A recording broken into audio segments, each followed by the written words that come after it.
Dear students, I am Dr. Pooja Sharma, Associate Professor of Department of MBA SIRTE. Today I will discuss about the double entry system. As you know, the double entry system is the base of accounting or recording the transaction. Without double entry system, without knowing about the double entry system, accountant, a person cannot record the transaction. Although there are the two system of recording. First, single entry system, second double entry system. But the single entry system is not appropriate to record the transactions, because on the basis of that we cannot compare the transactions, we cannot check the arithmetical accuracy. So the double entry system is the appropriate or certified uh, accounting system or recording system. So the double entry system is very important to record the transactions. Now, the double entry system. There are numerous transactions in a business concern. Each transaction, when closely analyzed, reveals two aspects. First is the debit aspect. There must be a corresponding credit of the equal amount in recording, or for every credit there must be a corresponding debit of equal amount. So the most important function is what? It is recording. Whenever, because as per the accounting is what? It is recording, classifying, summarizing and interpreting the results of financial transactions. The most and basic purpose, or the basic work of step of accounting is recording the transactions in the books of account. And every accountant should have a very sound knowledge about the recording or about the double entry system. Otherwise he or she cannot record the transaction in appropriate manner.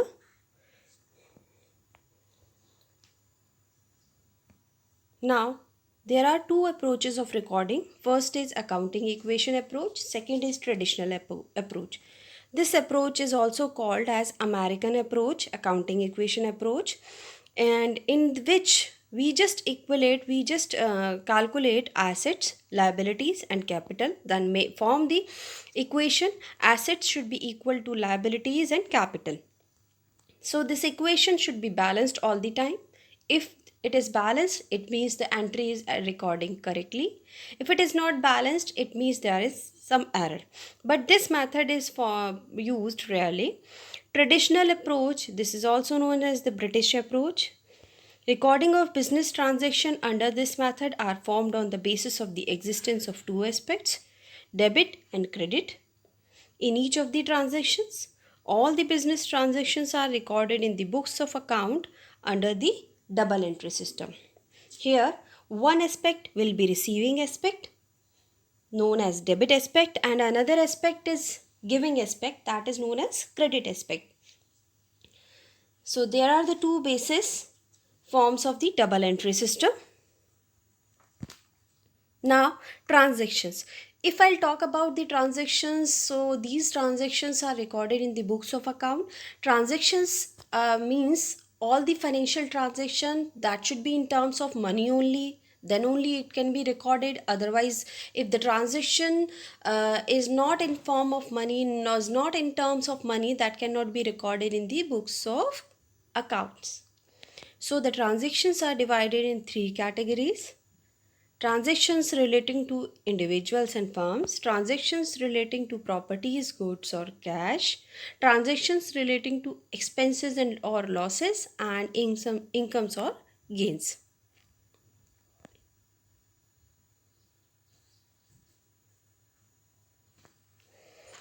These transactions are divided in three categories.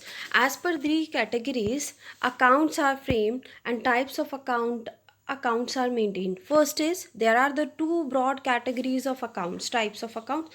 First, personal account, second, impersonal account. Personal account again divided in three categories.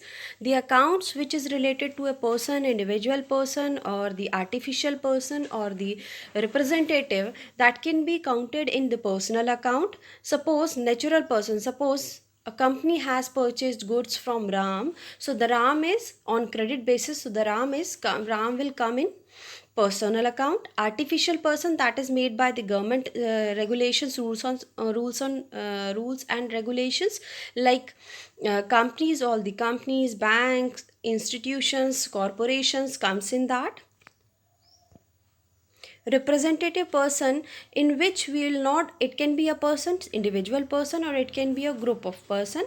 We will not write the name of the person here in transaction or in recording. We will not write the name of the person. On the place of the name of the person, we will write what? We will write the representative. Suppose company has to pay the salary of previous month, and company has not given the, it means company has not given the salary to their employees in last month. Now the that amount is due for the company, and amount company is liable to pay that salary. So that salary is known as the outstanding salary. Whenever the recording is done for this transaction, so the company will not write, the accountant will not write the name of the employees for the amount is due. They will write the representative, and the representative is here will be outstanding salary. On place of the name of the person, company in recording, outstanding salary will be written as a representative. And the best example of that is the proprietary. Whenever the investment, as per the accounting rules, if a owner invest the money in the business, we will not write the name of that person. Whenever he is investing, whenever he or she owner is investing in the business, we will write capital. And whenever he is taking out some money or goods for the personal use, we will write drawings. So these are the some examples of representative person. Impersonal account, all those accounts which are not personal account comes in the category of the impersonal account. First I have discussed about the personal, second is impersonal. In personal account there are two parts of that, or it is divided in two categories, two types: real account, nominal account.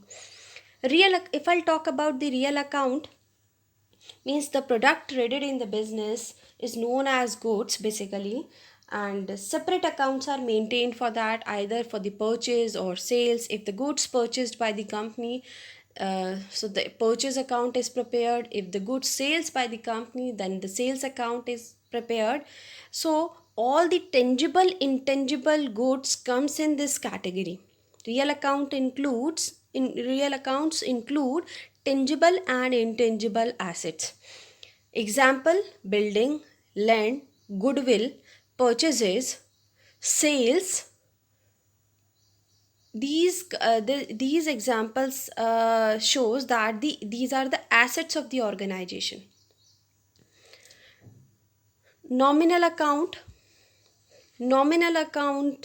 These account do not have any existence, means basically in existence, form or shape, or this is all the intangible expenses, intangible things comes in this category. Certain expenses have to be incurred in the business for carrying out all the activities of the business, as you know. Like this, company will earn something in the duration of the business activities. So for the recording of all the income, all the expenses, all the losses, and all the gains, nominal account is used. A nominal account, it is related to basically income, expenses, gains and losses of the business unit. Example: suppose company has paid salary to their employees, so that will come, salary expense will come in the category of nominal account. If the company has received discount or dividend, so that will again come in the category in nominal account.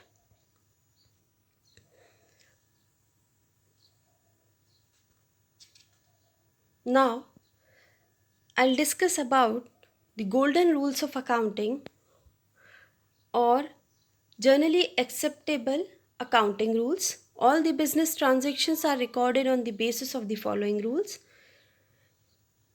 We have seen three types of accounts. On the basis of these three types of account, debit aspect, we'll see debit aspect and credit aspect. In personal account, the receiver will be debited and the giver will be credited.